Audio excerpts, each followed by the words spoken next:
बिस्मिल्लाहिर्रहमानिर्रहीम, अस्सलाम वालेकुम। विनेस स्पोर्ट के साथ आपका मेज़बान शहज़ादा मोइन हाजिर है और हम अपने प्रोग्राम में क्रिकेट, हॉकी, फुटबॉल और दीगर खेलों पर बात करते हैं और उसके साथ कोशिश करते हैं जो खेल ग्रास रूट लेवल पर खेले जाए उसको अपने प्रोग्राम का हिस्सा बनाए। पाकिस्तान सुपर लीग का तो आगाज़ हो गया, लेकिन 2 दफ़ा की दिफाई चैम्पियन है लाहौर कलंदर्स है, इस दफ़ा टूर्नामेंट से आउट हो गई है। और अगर हम बात करें लाहौर कलंदर्स की, तो लाहौर कलंदर्स वो वाइट टीम हो गई है PSL 9 की, जो प्ले 4 के लिए क्वालिफाई नहीं कर सकेगी। दीगर टीमों के हवाले से अभी हम, क्योंकि इस वक्त कराची किंग्स भी मैदान में मौजूद है, साथ साथ अगर हम बात करें तो पेशावर ज़ल्मी भी इस प्ले 4 के लिए मौजूद होती हुई दिखाई दे रही है। दूसरी तरफ अगर बात करें इस टूर्नामेंट के हवाले से, तो मुल्तान सुल्तान इस वक्त बड़ी ज़बरदस्त फॉर्म में है और आज भी मुल्तान सुल्तान का मैच खेला जाना है कराची के अंदर, और कराची किंग्स के खिलाफ वो मद्दे मुकाबिल होगी अब से कुछ देर के बाद। लेकिन अगर हम बात कर लें कराची किंग्स की, तो कराची किंग्स भी मुकम्मल तौर पर जेल होती हुई टीम नहीं दिखाई दे रही है और ऐसा लगता है कि उसके भी असरात है लाहौर कलंदर्स के जो है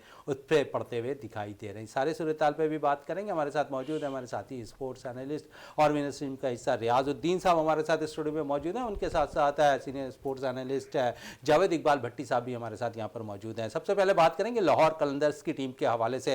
रियाजुद्दीन साहब, आज कराची किंग्स और मुल्तान सुल्तान का मैच खेला जाना है national bank cricket ground Karachi में।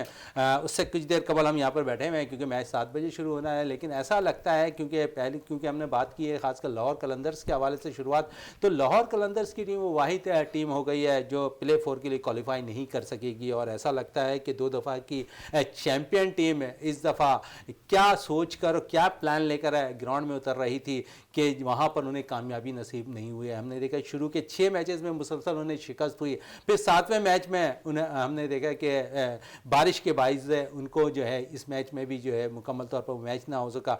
तो ऐसा लगता है कि लाहौर कलंदर पर सियाह बादल शायद साए रहे और जिसके बाइस ऐसा लगा कि वो पूरे टूर्नामेंट से आउट हो गई। बिस्मिल्लाहिर्रहमानिर्रहीम, बहुत शुक्रिया। इससे पहले कि मैं मज़ीद बात करूं, मैं जो आपने स्याह बादल का शायराने बात की है, तो मैं ये बता दूं कि ये स्याह बादल ही थे जिसकी वजह से उनको 1 पॉइंट मिल गया और खेल के तो नहीं मिला, लेकिन बारिश के नतीजे में और स्याह बादलों के नतीजे में उनको 1 पॉइंट मिल गया। तो इसका मतलब ये कि स्याह बादल जो है उनके लिए खुशबख्ती की अलामत साबित हुए। घन गरज बारिश, तो गीलापन, ये जो है उनको 1 पॉइंट दिलवा गया।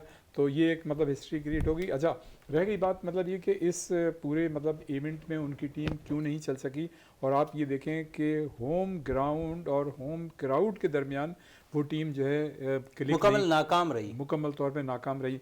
मेरे ख्याल से शहजादा, इसकी जो बुनियादी वजह है ना, ये खिलाड़ियों का साइकोलॉजिकल मतलब एक मुझे लगता है कि असर पड़ा। पहले तो उन पर ये मतलब एक हथौड़ा सा पड़ा कि राशिद खान जब उनकी टीम से बाहर हो गए, जो वो ज़ाहिर उन्हें पहले ही पता चल गया था कि राशिद खान टीम से नहीं खेलेंगे, तो उसकी वजह से मैं समझता हूँ खिलाड़ियों ने अपने ऊपर एक बोझ लिया कि भाई उनका इतना अच्छा खिलाड़ी जो एक बैलेंस टीम बन जाती, वो टीम में शामिल नहीं है। एक तो ये चीज़ रही। दूसरी चीज़ ये रही कि वो ओवर कॉन्फिडेंट नज़र आते थे कि जी चूँकि उन्होंने 2 टाइटल्स जीत लिए हैं, तो हर खिलाड़ी ये समझता था कि शायद तीसरे टाइटल के लिए जब हम ग्राउंड में उतरेंगे तो सामने वाली टीमें जो हैं वो हमसे थोड़ी सी खाइफ होंगी या हमसे मतलब अंडर प्रेशर होंगी, लेकिन ऐसा होता नहीं है। इसलिए कि आज के दौर में क्रिकेट जो है बड़ी एडवांस हो गई है, बड़ी स्मार्ट हो गई है, बड़ी अट्रैक्टिव हो गई है, बड़ी एग्रेसिव हो गई है। तो इसमें जो है सारे खिलाड़ियों का जो है मूड एक अपना होता है और दूसरी टीमें भी पूरी तैयारी के साथ उतरती हैं। तो एक तो ये दूसरी वजह ये थी, और तीसरी वजह ये थी, इसमें कोई शक नहीं कि जो लाहौर के खिलाड़ियों को इंडिविजुअल रिस्पॉन्सिबिलिटी का मुजाहरा करना चाहिए था, वो उस जगह इंडिविजुअल रिस्पॉन्सिबिलिटी का मुजाहरा नहीं कर सके। और चौथी और जो अहम वजह थी, जिसे आप कह सकते हैं कि शाहीन शाह आफरीदी जो गुज़िश्ता 2 टाइटल में बहैसियत कप्तान भी और बहैसियत परफॉर्मर भी एक्स्ट्रा ऑर्डनरी परफॉर्मेंस दे चुके थे, वो इस टूर्नामेंट में बहैसियत कप्तान भी बिल्कुल बुझे नज़र आए और जिस जगह पर जो डिसीजन लेने चाहिए थे वो डिसीजन वो नहीं ले सके। और बाज़ अहम मौक़ों पे जबकि बड़ी ज़रूरत होती है कि आप जो एक पॉजिटिव डिसीजन लें, वो नहीं ले सके, जिसकी वजह से उनकी मतलब टीम जो है वो नाकामी का शिकार हुई। इसमें शक नहीं कि मतलब शाहीन शाह आफरीदी की इंडिविजुअल जो परफॉर्मेंस थी, अगर वो बहुत अच्छी नहीं रही तो कम अज़ कम बुरी भी नहीं रही, उनकी परफॉर्मेंस मतलब काबिल कबूल और अच्छी रही। लेकिन बहैसियत कप्तान जो है उन पे सवालिया निशान ज़रूर लगे बाज़ मौक़ों पे। लेकिन मैं ये ज़रूर कहूँगा कि जहाँ लोग शाहीन शाह अफरीदी की बात करते हैं कि जो उनकी वजह से टीम हार गई, मैं ये समझता हूँ कि पूरा ब्लेम देना जो है शाहीन शाह अफरीदी की कप्तानी को, वो उनके साथ ज़्यादती होगी। लेकिन आप ऐसा ब्लेम नहीं है। एक जगह तो दे रहे हैं, लेकिन हर पॉइंट्स पे अगर हम देखें तो जहाँ पर भी अगर उनसे सवालात या शाहीन शाह अफरीदी से हो रहे हैं या उनके कुछ आकिब जावेद से हो रहे हैं, तो वो कह रहे हैं कि हम एक दो प्लेयर्स के ना आने के बाइस शायद उनकी बॉलिंग अटैक जो है कमज़ोर दिखाई दी। आप समझते हैं कि एक दो प्लेयर्स, आप सिर्फ राशिद खान को लेकर आप ये बहस कर रहे हैं कि वो हमारे साथ टीम में मौजूद नहीं है तो हम चैंपियन नहीं बन सकते, यानी कि इसका मतलब है कि 2 टाइटल आपने जीते हैं तो राशिद खान का बड़ा अहम रोल रहा है। बेशक उनका रोल रहा है, लेकिन एक खिलाड़ी के जाने से ऐसा नहीं लगता है कि आपको पूरी टीम जो है वो बिखर गई है।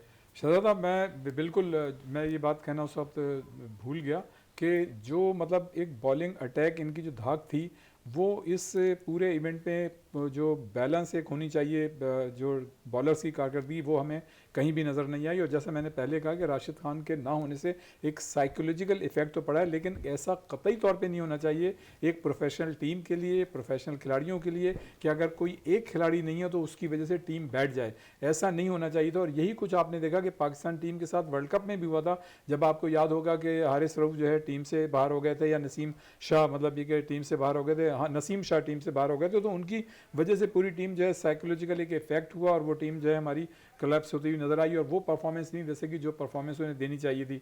तो मैं ये समझता हूँ आपकी बात बिल्कुल सही है कि एक अगर कोई खिलाड़ी नहीं है, जैसा कि पहले से पता है, तो पूरी टीम को कोलैप्स नहीं होना चाहिए। लेकिन मैं ये समझता हूँ कि यहाँ पर बिल्कुल सारे मैचों में अगर आप उसका कंपैरिजन करें तो वो जो एक बॉलिंग अटैक जो एक ज़माने में नज़र आता था गुज़श्ता 2 सीज़न में लाहौर कलंदर का, वो हमें नज़र नहीं आया। और मैं ये समझता हूँ कि हमारे जो बॉलर्स, क्या कमोबेश तमाम ही खिलाड़ी, कुछ खिलाड़ी हमें फिट नज़र आए, वरना बाकी खिलाड़ी जो है मुझे लगता है कि वो फिटनेस मसाइल का शिकार हैं, जिसकी वजह से वो अपनी पूरी मतलब जो एफर्ट्स होती हैं गेंद कराने में वो नहीं दे सके। और आपने देखा फिर चूँकि हारिस रऊफ भी फिर ज़ाहिर है इंजर्ड हो गए, तो उसके बाद वो भी बाहर हो गए, लेकिन तो आखिरी के मैचों में हुए थे, आखिरी के मैचेस में हुआ। लेकिन जावेद इकबाल भट्टी से मजीद और बात करते हैं। जावेद साहब, लाहौर कलंदर्स में क्या आपको इस इवेंट के अंदर ऐसा लगा कि जो टीम बुझी हुई थी, क्या रीज़न आप समझते हैं कि बाहर होने का? मोहिन भाई बहुत शुक्रिया। सबसे पहले तो लाहौर कलंदर की अगर हम बात करते हैं तो थ्रू आउट द टूर्नामेंट जिस तरीके से एक्स्ट्रा ऑर्डनरी मकसद 2 जो PSL लगातार टाइटल जीत कर आए थे, यहाँ तो ओवर कॉन्फिडेंस थे, यहाँ उनका कॉम्बिनेशन जो है देखें कितने मैच खेल लिए, 6 के 6 मैचेस में कहीं भी नहीं नज़र आ रहा था कि लाहौर कलंदर की टीम जो है कॉम्बिनेशन बना पाई है या जेल हो पाई है। चलें जेल होने की बात करें, जो सियाह बादल की बात कर रहे थे, या मुत्तफिक नज़र आ रहा है कि सियाह बादल उनके लिए खुशकिस्मती की अलामत बनकर आए, उन्हें 1 पॉइंट मिल गया? नहीं मोहन भाई, स्याह बादलों से तो चले 1 पॉइंट तो मिल गया, चले स्टार्ट तो हो गया, हो सकता है वो इसी पॉइंट्स का इंतज़ार कर रहे हों और आगे के जो मैचेस हैं हो सकता है वो कंटिन्यू जीत भी जाए। तो ऐसा नहीं है, पॉइंट तो उन्होंने ले ही लेना था। लेकिन जिस तरीके से शायकीन की तवक्कुआत थी लाहौर कलंदर से, वो उसमें बुरी तरह नाकाम रहे हैं। और देखिए शायकीन, जो लाहौर कलंदर के शायकीन हैं, वो ना सिर्फ लाहौर में पूरे पाकिस्तान में हैं, और उन्होंने बिल्कुल अपने जहन में कहीं भी नहीं सोचा होगा कि लाहौर कलंदर कंटिन्यू 6 मैच हार जाएगी और 7वें में जाकर 1 पॉइंट मिलेगा। एक तो आदत सी पड़ गई थी लोगों को कि लाहौर कलंदर जीत जाएगा। और मैं समझता हूँ लाहौर कलंदर की बैटिंग टॉप ऑर्डर देख के, हमेशा से दोनों टाइटल उठा के देख लें आप, उसकी लेफ्टी की जो परफॉर्मेंस थी, वो फ़खर की जो परफॉर्मेंस थी, वो कहीं भी नज़र आई। फ़खर आउट ऑफ फॉर्म बुझा सा नज़र आया। एक 41 रन की इनिंग्स खेली, वो भी ऐसा लग रहा था कि पता नहीं कौन से बॉलर उसके सामने लगे हुए, डर डर के 41 रन बनाए। और ये मैन जो आपको फ़र्क देखे, कम्बिनेशन तो बन सकता था, लेकिन वही जो मिडिल और death over the, Rashid Khan जहाँ इन्हें आउट करके देता था, अगर आउट नहीं करता था तो वहाँ डेथ ओवर्स में रन्स नहीं बनने देता था, और उसका फ़ायदा उठाते थे हारिस और शाहीन और जमान खान। अब देख लें, उसके सिर्फ एक स्पिनर के ना होने से पूरी टीम का कॉम्बिनेशन जो बॉलिंग का वो बिल्कुल ख़राब हो गया। किसी को देखें, हम समझते जमान खान को किस तरीके से फ्लो में रन्स पड़ रहे हैं। जमान खान ऐसा बॉलर था जो 8 रन भी बचा लेता था, लेकिन उसको 10-10, 12-12, 15-15 रन पड़ रहे हैं। तो यही राशिद खान के ना होने की वजह से जो इनको खुमियाजा भुगतना पड़ रहा लाहौर कलंदर को, वो आखिर तक इनका पीछा करता रहा है। और हो सकता है आगे चल के ये 2-3 पॉइंट और भी ले सकती है, लेकिन जो तमाशाइयों की और लाहौर कलंदर के जो चाहने वाले थे उनको इस साल तो 2024 में लाहौर कलंदर ने बिल्कुल मायूस किया। बिल्कुल मायूस किया। तो चले, मायूसी की बात हो रही है तो थोड़ी सी शायकीन क्रिकेट ने भी मायूसी पैदा कर दी है नेशनल बैंक क्रिकेट ग्राउंड में। और जो तादाद है नेशनल बैंक क्रिकेट ग्राउंड पे होनी चाहिए थी मैचेस के दौरान, हमने देखा कि यहाँ पर वो तादाद है जो है नेशनल बैंक क्रिकेट ग्राउंड पे मौजूद नहीं थी। 35,000 से ज़ायदे का नेशनल बैंक क्रिकेट ग्राउंड है। और यहाँ पर अगर हम बात करें तो चंद हज़ार ही तमाशाई पिछले 2 मैचेस में आते दिखाई दिए हैं। गो कि आज मैच कराची किंग्स और मुल्तान सुल्तान का खेला जाना है। हम उम्मीद करते हैं कि आज शायकीन क्रिकेट की बड़ी तादाद है जो है नेशनल बैंक क्रिकेट ग्राउंड पर मौजूद होगी, क्योंकि इस मैच के अंदर हम देखते हैं कि ख़ासकर जो है बहुत ज़्यादा इसमें हमने देखा कि तादाद ना आने के बाइस बहुत से मसाइल भी पैदा होते हुए दिखाई दिए हैं। और साथ साथ क्योंकि हम देखते हैं मुख्तलिफ जो स्टॉल्स लगे हुए हैं वहाँ पर भी डबल कीमत पर जो चीज़ें हैं वहाँ पर फ़रोख्त होती हुई दिखाई दे रही हैं। तो इससे रियाजुद्दीन साहब से भी मज़ीद बात करते हैं इस हवाले से। रियाज साहब, आज मैच जो खेला जाना है कराची किंग्स और मुल्तान सुल्तान का, हम तवक्को रखते हैं कि शायकीन क्रिकेट की बड़ी तादाद आज के मैच में आएगी, क्योंकि आज संडे का दिन है और इसमें उम्मीद है कि जिस तरह शायकीन ने पिछले 2 मैच में रिस्पांस दिया स्टेडियम में ना आकर, आज कराची के दिलदादा जो शायकीन क्रिकेट हैं वो ग्राउंड में भरपूर तौर पर आएंगे। जी बिल्कुल, संडे तो वैसे ही थोड़ा सा रिलैक्स डे होता है और यकीनन आज का दिन जो है वो निस्बतन कंपैरेटिवली मैं समझता हूँ कि जो गुज़श्ता मैचेस हो गए हैं उसके मुकाबले में आज लोग ज़्यादा आएंगे। और ऐसी बात नहीं थी, देखें कराची और जो कोयटा का मैच हुआ था तो उसमें भी निस्बतन ज़्यादा तादाद में लोग आए थे, गो के पहले दिन कम आए थे। लेकिन देखें, लेकिन रियाज साहब 35,000 की तादाद है और चंद हज़ार अगर ग्राउंड्स के आए तो फिर मज़ा नहीं आता है। शायकीन क्रिकेट बड़ी बेचैनी से इंतज़ार किया करते थे PSL का, और जब मैचेस कराची आ गए तो ऐसा लगता है कि वीरान सा स्टेडियम हो गया। नहीं, ऐसी बात नहीं है शहजादा।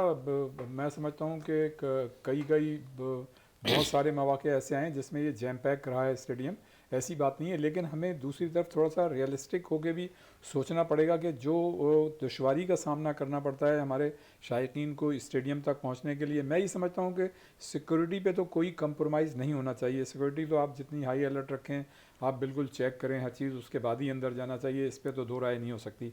हाँ, लेकिन ये है कि देखें, शायकीन के हवाले से जो एक फ्रेंडली एटमॉस्फेयर होना चाहिए मुंतज़मीन का, या मतलब एक कंफर्ट लेवल होना चाहिए, तो मैं ये समझता हूँ शायकीन को वो हासिल नहीं है। पार्किंग जो लॉट है वो बहुत दूर है। अगर मतलब ये कि लोग अपनी फैमिलीज़ के साथ आते हैं तो उन्हें 1-1, 1.5 मील पैदल चलना पड़ता है। फिर दूसरी चीज़ ये कि जब आप स्टेडियम के अंदर हत्ता के पानी भी ले जाने नहीं देते, छोटी मोटी मतलब ये कि चीज़ें भी खाने पीने की नहीं ले जाने देते, और अंदर जो है वही चीज़ें मिल रही होती हैं, तो इसका मकसद ये, और जो अंदर चीज़ें मिल रही होती हैं वो डबल कीमत की मिल रही होती हैं।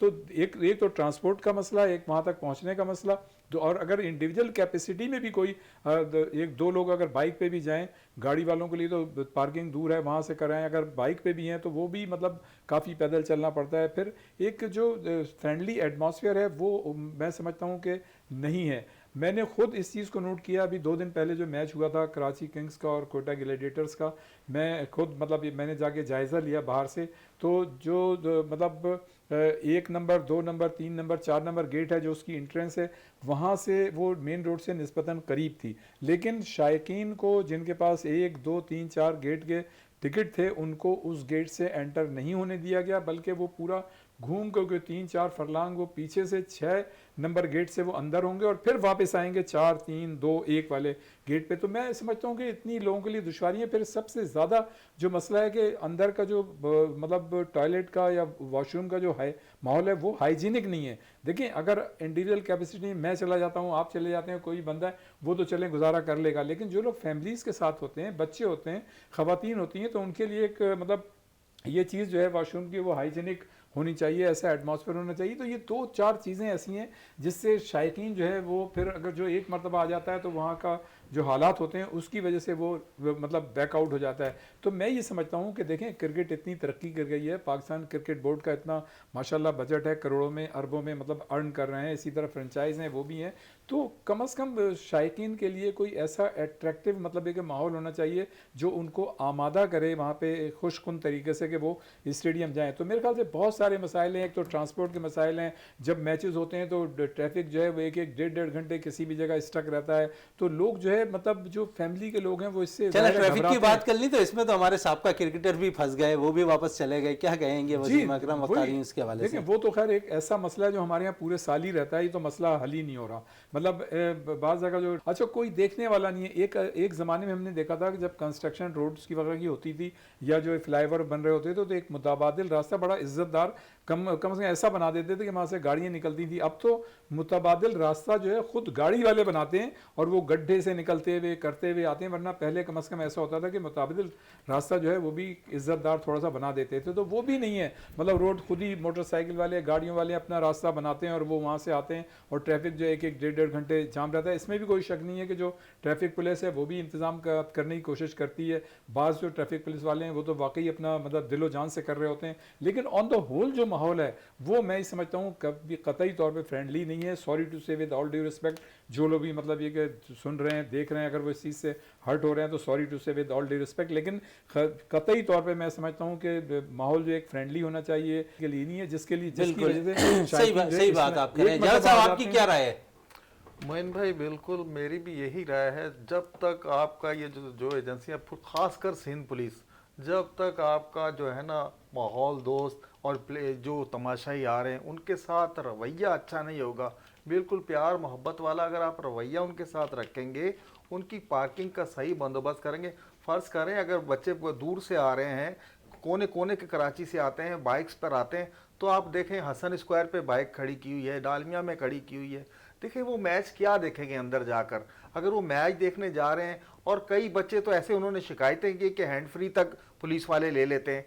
ये सारी चीज़ें देखें, सिंध पुलिस को चाहिए ये जो तमाशाई आ रहे हैं उनके साथ बिल्कुल मुस्कुराहटों का तबादला करें, उन आप इज्जत दें और वो जाकर आपकी तारीफ करेंगे और दोस्तों में जाके तारीफ करेंगे। और फिर दूसरी बात, और इतनी महंगी टिकटें 1500 रुपए की टिकटें आपने की हैं, स्टार्ट ही 1500 की टिकटों से किया हुआ है। और इस महंगाई में आपको पता है क्रिकेट के शायकीन और जो बच्चे यंग जनरेशन है उनके पास इतनी पॉकेट मनी भी नहीं होती, जो अफोर्ड नहीं कर सकते उनके लिए भी बड़ा मसला होता है। और फिर जो स्टेडियम में जाना है, अगर आप पानी की बोतल अपनी लेकर जा रहे हैं वो आपसे वहां छीन ली जाती है और खाने पीने की एशिया आपसे छीन ली जाती हैं।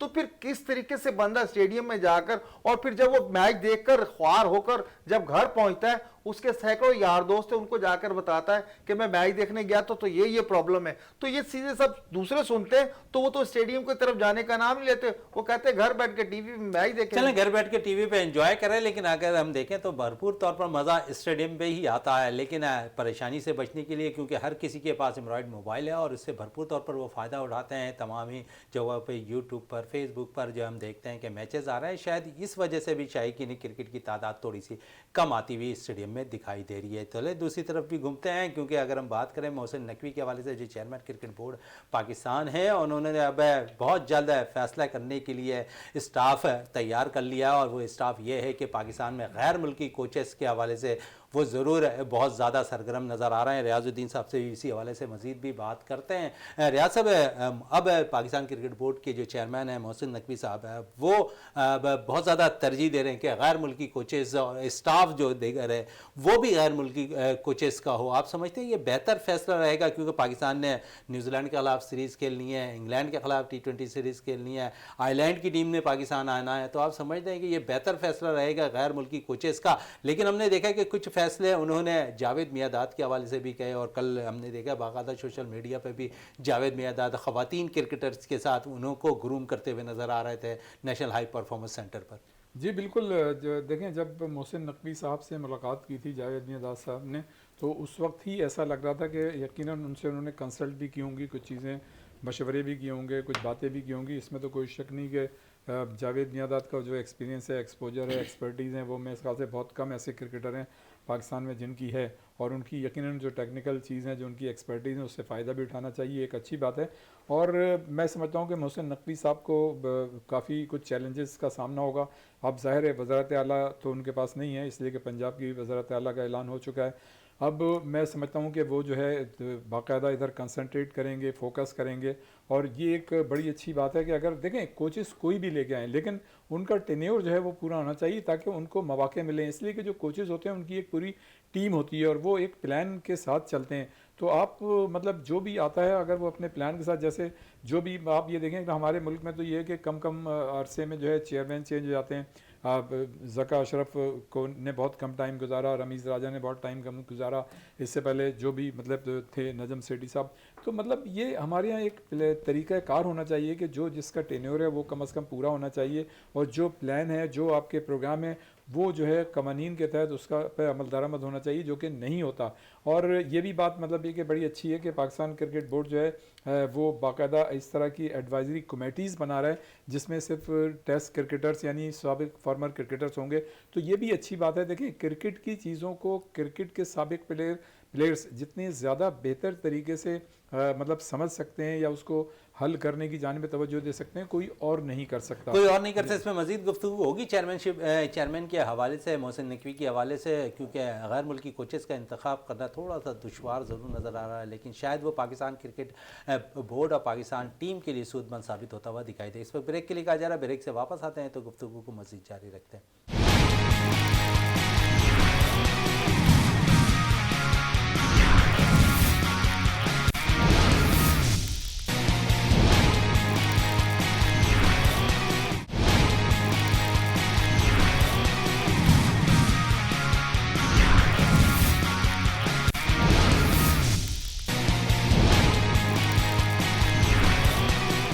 बिल्कुल, वक्फे से कबल हम बात कर रहे थे पाकिस्तान क्रिकेट बोर्ड के चेयरमैन मोहसिन नकवी के हवाले से कि वो गैर मुल्की कोचेस को लाने में ज़्यादा इंटरेस्ट रखता है, लेकिन शायद इस दफ़ा पाकिस्तान सुपर लीग 9 में जो है पिछली दफ़ा हमने देखा कि बाकायदा विमेंस के लिए जो है नुमाइशी मैच का इनेकाद किया गया था, लेकिन इस साल नहीं हुआ। लेकिन इस पर थोड़े से साबका क्रिकेटर बिस्मा मारूफ है जो थोड़ा सा गिला करती नज़र आ रही हैं कि खिलाड़ियों के दरमियान जो है PSL 9 के अंदर जो है बाकायदा नुमाइशी मैच रखे जाने चाहिए थे, जैसे कि पिछले साल PSL 8 में खेले गए थे। इसी पर रियाजुद्दीन साहब से मजीद बात करें। रियाज साहब क्या समझते हैं, एक अच्छा इनिशिएटिव लेने गए थे पिछले साल और अब PSL 8 में अच्छा नुमाइशी मैच खेला गया शाही विमेंस क्रिकेटर्स का। इस साल भी शायद ऐसे कुछ होने चाहिए थे, क्योंकि ऐसा लगता था कि अब पाकिस्तान सुपर लीग ख़वातीन की भी शुरू होगी, लेकिन शायद ये भी अब दूर होती दिखाई दे रही है। जी बिल्कुल। देखें एक तो एक्सपेक्टेशन थी कि ख़वातीन का मैच होगा। आपको याद होगा कि लास्ट ईयर जो PSL हुई थी उसका मैचेस जो हैं कोयटा में हुए थे। तो मतलब वहाँ के कोयटा के बलूचिस्तान के जो नौजवान हैं उनको इन्वॉल्व करने के लिए बड़ा अच्छा कदम था। इसी तरह इस दफ़े पेशावर ज़िल्मी की जो फ्रेंचाइज़ के जो मालिकान हैं उन्होंने बड़ा ज़ोर दिया था कि मैच जो है पेशावर में हो, लेकिन ज़ाहिर है ड्यू टू सम रीज़न वहाँ पे नहीं हो सका। लेकिन कम से कम एक आध मैच होना चाहिए था। लेकिन मैं ये समझता हूँ कि ये ख़वातीन का और जो पेशावर वाला जो मतलब ये फ़ैसला था वो शायद इस वजह से मेरे ख्याल से वहाँ नहीं हो सका मैच। और ये ख़वातीन का भी चूँकि जो इलेक्शन आ रहे थे ना, उसकी वजह से आपने देखा कि आपकी चैम्पियंस ये जो PSL थी ये भी मतलब इसकी डेटें जो हैं वो आगे पीछे हुई। और अब आप देखें कि वो एक हफ्ते जो मैचेस हैं वो रमज़ान में होंगे, जबकि रमज़ान में मैचेस होना यकीनन मतलब ये कि टीमों के लिए शायद ना इतना महसूस हो, लेकिन शायकीन के नुक्ते नज़र से तो महसूस होगा कि भाई रमज़ान में मतलब इस तरह से मैचेस होंगे। ज़ाहिर है वो जो टाइम होता है वो ऐसा होता है कि उसमें लोग जो है पता नहीं आएंगे या नहीं आएंगे। लेकिन ये सारी चीज़ें जो हैं इलेक्शन की वजह से ज़ाहिर हुई। दूसरा ये कि चूँकि अपने मोहसिन नकवी साहब नए नए आए थे तो बहुत सारी चीज़ें उन्हें समझनी थी, देखनी थी। लेकिन पाकिस्तान क्रिकेट बोर्ड में इतने सारे डिपार्टमेंट हैं, इतने सारे लोग हैं, तो ये सारी चीज़ें तो एक प्रोग्राम के तहत चलती रहती हैं और होती रहती हैं। उससे किसी मतलब ये कि चेयरमैन के आने ना आने से कोई फ़र्क नहीं पड़ता। चेयरमैन तो ज़ाहिर है बड़े बड़े डिसीजन लेता है, जो बड़े प्रोग्राम होते हैं उससे मुतालिक इजहार किया है कि वो बहुत ज़्यादा मतलब ये चेंजेस लेके आएंगे, काम भी करेंगे। और मुख्तलिफ जो जैसे चैम्पियंस ट्रॉफी 2025 में हो रही है उस सिलसिले में जो है जितने भी हमारे जहाँ जहाँ वो मैचेस होंगे उसको अपग्रेड करने की जानिब मतलब ये कि बाकायदा वो अपने अहकाम वो लेंगे, अहकामात भी देंगे, अहकामात देंगे, या जो भी मतलब जो भी मीटिंग होगी मतलब जो फैसले होंगे वो करेंगे। तो मैं ये समझता हूँ कि ये यकीनन होना चाहिए। बिस्मा मारूफ का जो मतलब वो है यकीनन वो अपनी जगह दुरुस्त है, लेकिन उसके पीछे भी ज़ाहिर है बहुत सारी ऐसी चीज़ें थी जिसकी वजह से ये नहीं हो सकता। लेकिन मैं ये समझता हूँ कि अब ये वक्त आ गया है कि पेशावर में ही मैचेस होने चाहिए। और मैं बार बार एक चीज़ कहता हूँ, हमने नजम सेठी साहब जब थे उनसे ही बात की थी, जब बल्कि वो तो ये कह रहे थे काफ़ी साल पहले कि हाँ जी नेक्स्ट टाइम जो है हैदराबाद के न्याज स्टेडियम में हम जो है कोई ना कोई मैच रखेंगे। मुझे हैरत होती है कि हैदराबाद का जो न्याज स्टेडियम है वहाँ पे आप ये देखें कि दुनिया की हर टीम वहाँ पे आके खेल चुकी है, और साबिक टेस्ट क्रिकेटर जलालुद्दीन जो है उनका वहाँ पे मतलब हैट्रिक का भी रिकॉर्ड है। तो मतलब वो इतना मशहूर ग्राउंड है हैदराबाद का, और उसको जो है कतई तौर पर निगलेक्ट किया जा रहा है। ठीक है वो पीसीबी के अंडर में नहीं है, लेकिन पीसीबी कम से कम जिस तरह से उससे पहले उसने बड़े पॉजिटिव डिसीजंस लिए हैं, तो मैं ही समझता हूँ कि वहाँ पे हैदराबाद के न्याज स्टेडियम में मैच होना चाहिए। और इसी तरह पेशावर का तो ज़ाहिर है हक बनता है, इसलिए कि उनकी टीम भी है, तो वहाँ पे मतलब होम क्राउड के दरमियान उनके मैचेस होने चाहिए। लेकिन ड्यू टू मतलब सिक्योरिटी रीज़न है जो भी है जिसकी वजह से नहीं कर पा रहे, लेकिन इंशाल्लाह ताला आइंदा वहाँ होने चाहिए। और बिस्मा मारूफ की जो वो रिजर्वेशन है वो बिल्कुल सही है। मैच अगर मेरे ख्याल से एक आध मैच रख लेते तो इसमें कोई मुज़ायका इसमें कोई मुज़ायका नहीं था, खवातीन की पार्टिसिपेशन हो जाती और आइंदा पाकिस्तान सुपर लीग खवातीन के लिए भी होने में कारआमद साबित हो सकती थी। मैं समझता हूँ खवातीन को पाकिस्तान क्रिकेट बोर्ड ने तो वैसे तो बड़ा पॉजिटिव रिस्पॉन्स दिया। आप देखें सेंट्रल कॉन्ट्रैक्ट खवातीन को दिया है, बड़े मैचेस भी अब हो रहे हैं खवातीन के ज़्यादा हो रहे हैं, और खवातीन के लिए काफ़ी पाकिस्तान क्रिकेट बोर्ड ने प्रोग्राम बनाए, तो ये एक अच्छी चीज़ है। लेकिन ये कि अब इन चीज़ों को अगर पीएसएल के दौरान एक हो जाता ना खवातीन का, तो खवातीन भी एक तरह से इन्वॉल्व हो जाती है एक तरह से। जज सब है पोलार्ड, अगर हम बात करें कराची किंग्स की, तो पोलार्ड अच्छी इनिंग खेलते दिखाई दिया। अब पे वो इंडिया रवाना हो गए हैं अपने साथी दोस्त की शादी में शिरकत के लिए। क्या कहेंगे इस वक्त टीम में अगर हम देखें तो वैसे ही मुश्किलात का शिकार है कराची किंग्स की टीम, और वो पोलार्ड जो प्लेयर वो छोड़कर शादी की तकरीब पे चले गए। जी मोइन भाई, ये पहली दफ़ा सुन रहे हैं कि मकसद कॉन्ट्रैक्ट आपने किया हुआ है पीएसएल में फ्रेंचाइज के साथ, और आप जो है शादी के लिए जो है ना किसी और मुल्क जा रहे हैं, और मेरा 4 दिन की छुट्टी ली है। और वैसे भी आपको पता है कराची किंग्स में जो प्लेयर्स हैं, और 2 दिन पहले आपने सुना था कि वो फूड पॉइजन वगैरह की कोई तबीयत सही नहीं थी, तो मुझे लग रहा है पोलार्ड उनमें से जो है ना तबीयत उनकी बेहतर थी, और वो अब इंडिया चले गए शादी की दावत खाने। ये ना हो कि वहाँ कोई गलत शलत खा लें। लेकिन किस्सा ये है कि देखिए कराची में पोलार्ड कह रहा था, मलक कह रहा था, यही 2 परफॉर्मेंस दे रहे थे। और वैसे तो कराची ने सारे तकरीबन 3 से 4 प्लेयर तो वेटरन्स ही लिए हुए हैं, तो पोलार्ड के जाने से ज़ाहिर एक मैच तो वो नहीं दस्तयाब होंगे एक मैच के लिए। उसका कराची को बहुत ज़्यादा फ़र्क पड़ने वाला है, क्योंकि कराची को आगे के मैचेस जीतना लाजमी है। जिस तरीके से आप देखें कराची की परफॉर्मेंस कोई इतनी ख़ास नहीं है, और ये देखें जो फ्रेंचाइज है जिन्होंने रिलीज़ कर दिया, पता नहीं ये कॉन्ट्रैक्ट का हिस्सा था या नहीं था, उन्होंने रिलीज़ कर दिया। रियाज साहब, हसन अली की थोड़ी बात कर लें। हसन अली अब ये कल उन्होंने एक निजी टीवी पे इंटरव्यू दिया और कह रहे हैं कि मैं वर्ल्ड कप खेलने को तैयार हूँ T20, और आप समझते हैं उनकी परफॉर्मेंस ऐसी है कि उन्हें वर्ल्ड कप के लिए सिलेक्ट किया जाए। बेशक वो अगर हम देखें तो तजुर्बाकार बॉलर हैं हसन अली, लेकिन इस वक्त अगर हम देखें तो पीएसएल में T20 में बड़ी ज़बरदस्त परफॉर्मेंस का मुजाहरा कर रहे हैं मोहम्मद अली, जिन्होंने 2 टेस्ट मैच भी खेले हैं, लेकिन ऑड स्टैंडिंग बॉलिंग अब तक वो करते दिखाई दिए हैं। फिर अब्बास आफरीदी का उनको साथ है उनकी टीम को, और दोनों ही अच्छा परफॉर्म कर रहे हैं। अब्बास ने लास्ट न्यूजीलैंड के खिलाफ सीरीज़ भी खेली है। आप समझिए T20 में मोहम्मद अली को हसन अली पे तरजीह दे देनी चाहिए। अब मोहसिन अली को हसन अली पे तरजीह दे देनी चाहिए, बिल्कुल दे देनी चाहिए। मोहम्मद अली को सॉरी, देखिए इसका फैसला तो जो पाकिस्तान क्रिकेट बोर्ड की सिलेक्शन कमेटी है उसने करना है कि वो क्या करती है। लेकिन मैं ये समझता हूँ कि नो डाउट हसन अली एक बहुत अच्छे परफॉर्मर रहे हैं, उनकी वजह से बाज़ औक़ात टीमें जो हैं जीती भी हैं, उनकी एक्स्ट्राऑर्डिनरी परफॉर्मेंस रही है। लेकिन हर खिलाड़ी का अपना एक दौर होता है, तो तैयार तो मतलब बहुत से लोग होते हैं खेलने के लिए, लेकिन ये तो जो यूनानिमस फैसला होता है पाकिस्तान क्रिकेट बोर्ड की सिलेक्शन कमेटी का, उसने देखना होता है। और मैं समझता हूँ कि वो माइनॉरिटी देखते हैं, और 99% मैं समझता हूँ कि जितने भी सिलेक्टर्स होते हैं उनकी कोशिश यही होती है कि वो पाकिस्तान के लिए एक अच्छी टीम सिलेक्ट करें, और हमें उनकी नेक नियति पे कोई शुबा भी नहीं करना चाहिए। हाँ ये इंसान है, मतलब बाज़ औक़ात ज़रूर ऐसा होता है कि बाकायदा मतलब ये कि जो बाज़ सिलेक्टर हैं वो किसी लड़के को लेके आना चाहते हैं उसकी परफॉर्मेंस ना होने के बावजूद, और उसकी बहुत सारी वजूहत होती हैं।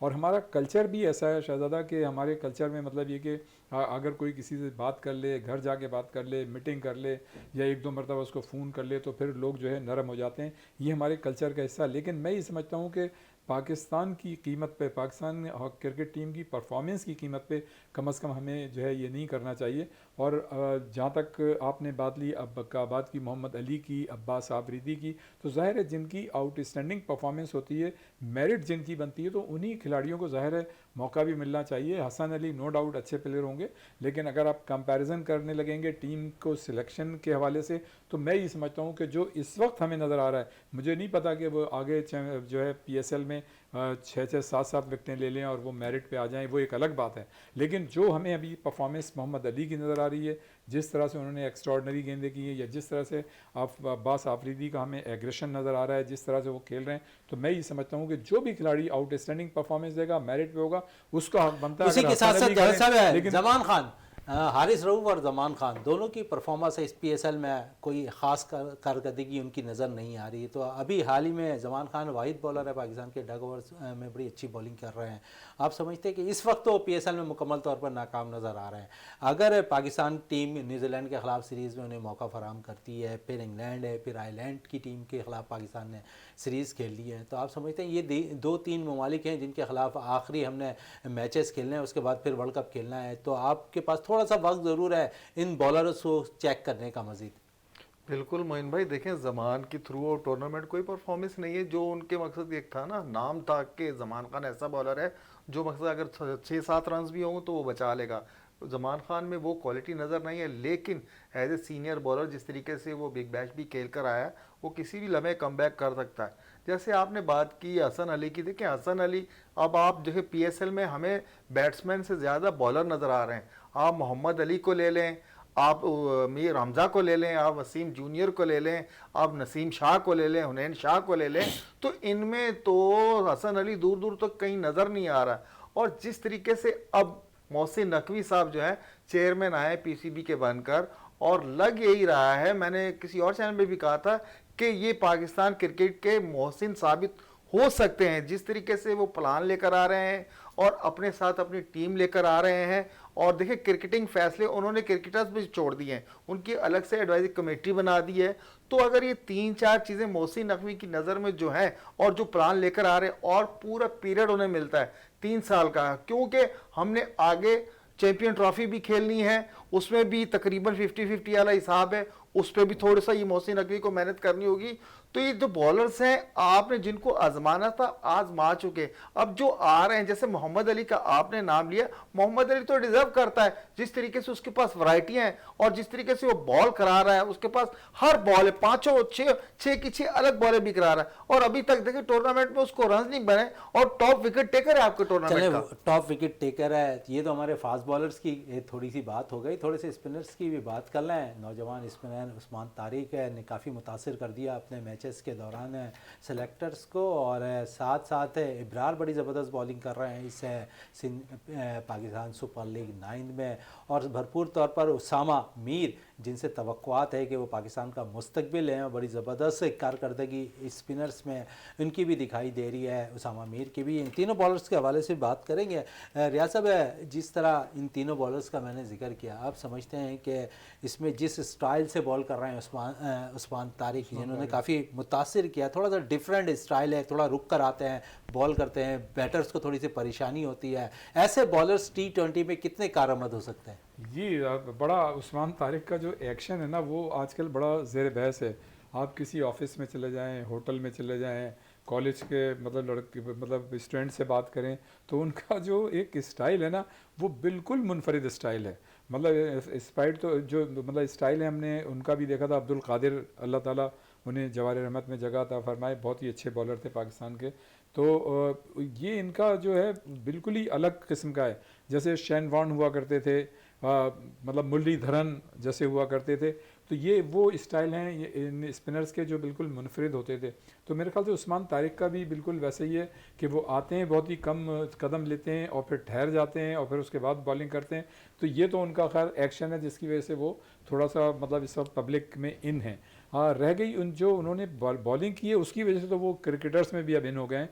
और जो बड़े बड़े सेलेक्टर्स हैं, जो बड़े बड़े ज़ाहिर है जो जिन मतलब सिलेक्शन कमेटी के मेंबर रह चुके हैं, सिलेक्शन कमेटी में रह चुके हैं, या जो आप आएंगे जो मुतवक्के मतलब हैं या आप समझ रहे हैं कि वो आएंगे, तो यकीनन उनके लिए बड़ा उन्होंने एक अट्रैक्शन पैदा किया है और अपनी परफॉर्मेंस से उन्होंने, मैं समझता हूँ, सिलेक्टर्स के मसले को किसी हद तक हल कर दिया है। देखें, जब किसी भी मतलब खिलाड़ी की परफॉर्मेंस होगी, चाहे वो स्पिनर हो, फास्ट बॉलर हो या बैटर हो या विकेट कीपर हो, अगर वो आउटस्टैंडिंग परफॉर्मेंस का मुजाहरा करता है तो अल्टीमेटली लामहला जो है वो सिलेक्टर्स की नज़र में आता है। और ये तो मतलब पूरी जो क्रिकेटर्स हैं उनकी नज़र में आ गए, तो उनकी परफॉर्मेंस भी अच्छी है, उनका स्टाइल भी अच्छा है, तो ये उनके लिए प्लस पॉइंट हो गया। अब रह गई बात आपने अबरार की तो अबरार तो देखें एक तजुर्बेकार मतलब बॉलर रहे हैं।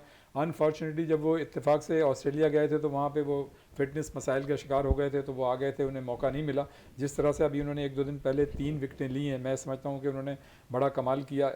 और फिर आप उसामा मीर की बात करें तो उसामा मीर भी मैं समझता हूँ कि वो अपनी परफॉर्मेंस दे रहे हैं। तो मैं समझता हूँ कि जो खिलाड़ी आपको आउटस्टैंडिंग परफॉर्मेंस दे रहे हैं उनके लिए कोई ऐसा मसला नहीं होगा, लेकिन असल मसला ये होता है कि आप जो है जो डोमेस्टिक क्रिकेट है, आपकी जो नेशनल क्रिकेट है या लीग है, उसकी अच्छी परफॉर्मेंस की बिना पर खिलाड़ियों को टीम में तो ले लेते हैं, लेकिन देखना ये होता है कि जब वो इंटरनेशनली जाते हैं और उन्हें वहाँ खेलने का मौका मिलता है तो वो उस एक्सपेक्टेशन पे पूरे नहीं उतरते जिसकी बुनियाद पे उन्हें सिलेक्ट किया गया था। तो मैं ही समझता हूँ कि वो खिलाड़ी, ख़ासतौर से हमने ये देखा है कि इस PSL में हमें 2-3 से ज़्यादा खिलाड़ी नज़र आए, मतलब हमें विकेट कीपर भी नज़र आ रहे हैं, बैटर भी नज़र आ रहे हैं, और आपको देखें बॉलर भी, हमें फास्ट बॉलर भी नज़र आ रहे हैं, स्पिनर भी नज़र आ रहे हैं। तो ये जो नई PSL है पिछली PSL की निस्बत, इसमें हमें निस्बतन ज़्यादातर हमें बॉलर्स मिला करते थे, अब बैटर्स मिलते हुए दिखाई दे रहे हैं, सामने आ रहे हैं। ये बड़ी अच्छी बात है। ये मोइन भाई देखें, स्पिनर्स की बात हो रही थी, देखें